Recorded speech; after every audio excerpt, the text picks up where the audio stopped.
Ito, papakita ko sa inyo. Mga maleta po yan. Marami yan. Mga maleta yan ni Saldico. Yan yung kanyang ebidensyang pinaglagyan ng pera na di umano'y napunta sa Malacanang at kay Speaker Martin Romualdez. Kaya ako pinapakita ito. Ito na rin ang ebidensya para lalo siyang madiin. Alam niyo kung bakit? Ganito yan.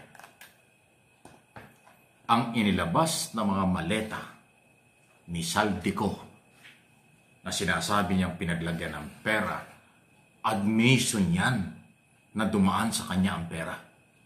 Admission yan na kasama siya sa korupsyon. Mahirap patunayan niya kung saan niya dinala. Pero malinaw na kanyang inamin na yan ay mga maletang pinaglagyan ng pera na galing sa kickback, sa bilyon-bilyon na korupsyon sa flood control project at iba pa sa ating bansa. Hindi na po kailangan maghanap ng ebidensya ang mga otoridad laban kay Saldico dahil umamin na siya. Sa tingin ko po, nagpabigla-bigla ang kanyang ginawang part 1, part 2 o anumang part niya ng kanyang mga expose. Nakalimutan niya, babalik sa kanya lahat yan. Napakahirap po kasing patunayan yung kanyang sinasabing dinala niya kay Speaker Romualdez at sa Pangulo. Pero ang mai-establish dyan, siya talaga ang promotor ng pagpaparti ng pera ng 20%, 25% o 30% kasi siya ang umamin at ipinakikita nga niya ang mga maletang pinaglagyan ng pera. In other words, alam na alam niya yung pera ng bayan na kanilang pinarti-parti.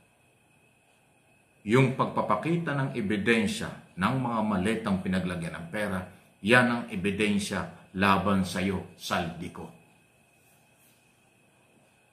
Kung hindi nakita yung anggulong yan ng iyong mga abogado, malamang kulang ka ng bayad sa kanya. Bakit hindi yan ipinaalala? Kasi kung matitino ang mga abogado mo at nagkonsulta ka sa lehitimong nakakaintindi na sitwasyon, hindi mo gagawing ipakita yung maletang yan. Hindi mo sasabihin to. Dahil yung iyong paratang, sinasabi paratang lang, hearsay yan. Pero sa magagaling na abogado at investigador, ibabalik sa yan. Dahil ikaw ay kasama sa under investigation, nagpakita ka ng ebidensya laban sa iyo. Kasi malinaw, hindi ka na makakapag-deny na ikaw ay may kinalaman. Bakit napakaraming maleta na pinaglagyan ng pera? Saan galing ang pera? Pera ng bayan. Ano yung pera ng bayan yan? Komisyon sa inyong mga project.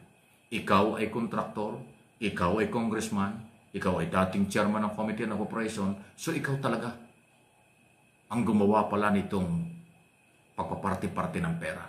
At doon sa allegation mo, sa sinasabi mo, i-deliver mo kung kanin-kanino, mahirap patunayan yan. Isa lang ang malinaw ngayon. Ikaw ay gumawa ng sariling ebidensya at magpapatunay sa iyo. Hindi mo naabot ng kaalaman na ang ginawa mo ay babalik sa iyo. Nabigla ka siguro dahil sa advice sa iyo na kumanta ka, isabit mo ang Pangulo. Nabigla ka nang tawagan ka siguro at sabihan kang magsalita ka na, idiin mo ang Pangulo para matanggal ang Pangulo at maiupo si Sara. Yun siguro ang advice sa'yo na kung sino mang nasa likod mo. Pero hindi mo inisip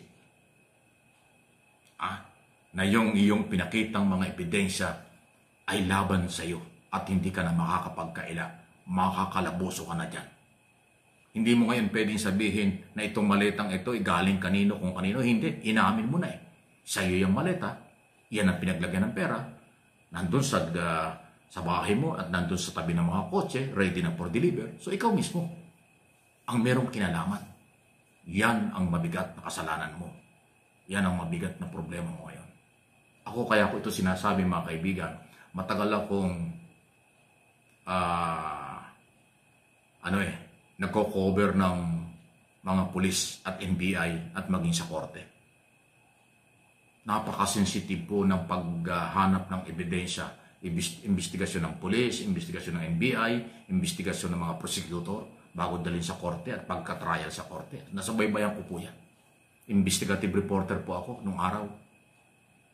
At yan ay unti-unti mong makikita kung paano may establish. Kung ikaw may alam ka sa broadcast o media business at investigation, makukuha nyo ang sinasabi ko. Pero kung DDS ka o anti-Marcos ka, saradong isip nyo siguro, hindi nyo nakukuha yung sinasabi ko na yung ginawang pagpapakita ng mga maleta, yun ang magpapalubog kay Saldico. Siya ang maiipit yan.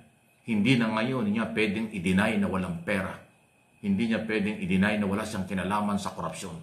Hindi na niya pwedeng i-deny na walang komisyon sa mga project ng gobyerno.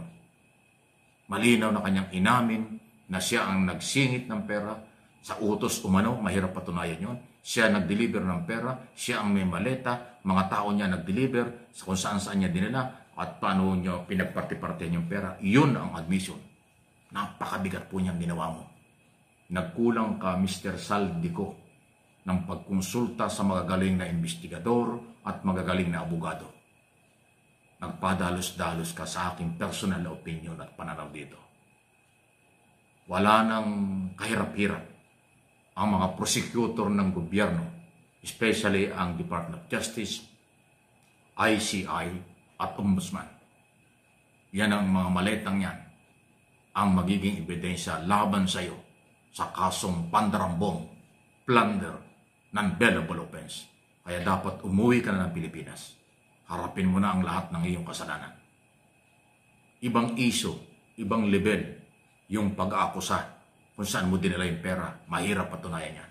Pero yung pag-amin mo ng ebidensya at pagpapakita mo sa public, akala mo bida ka dyan. Kalaboso ka dyan, sir.